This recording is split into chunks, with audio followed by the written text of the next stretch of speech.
We have here verse 50 of the 7th chapter of the Gospel of John. We're nearing the end of this chapter, a rather dramatic confrontation that's been described between Jesus and the people who were there in the temple area when Jesus rose up now on the last day of the Feast of Tabernacles and made this remarkable declaration that if anyone was thirsty, they should come to him, and he would give them the water that would satisfy their thirst, not simply temporarily, but forever, echoing, of course, the same words that he had spoken earlier to the woman at the well in chapter 4 of this gospel. Well, here at this point, there's a very mixed response that takes place. Certainly some people in the crowd were believing Jesus, accepting what he was saying. The religious leaders generally hostile to him. The crowd itself was somewhat divided, some taking one view, some another. The religious leaders were certainly concerned enough about this that they had actually dispatched some officers to arrest Jesus.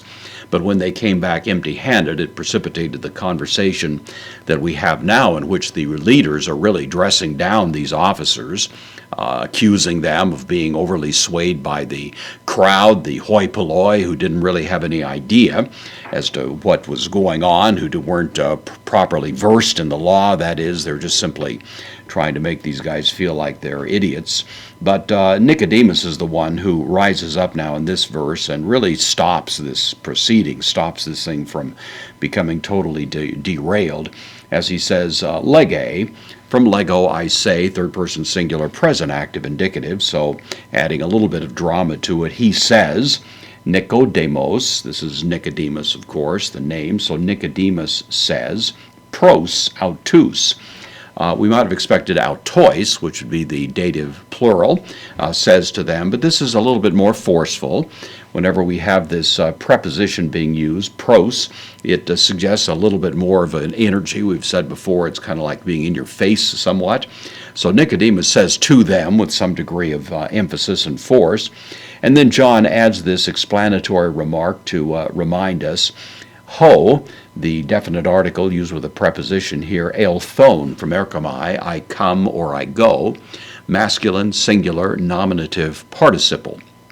So literally, Nicodemus says to them, the coming, pros auton, the coming to him, proteron, first.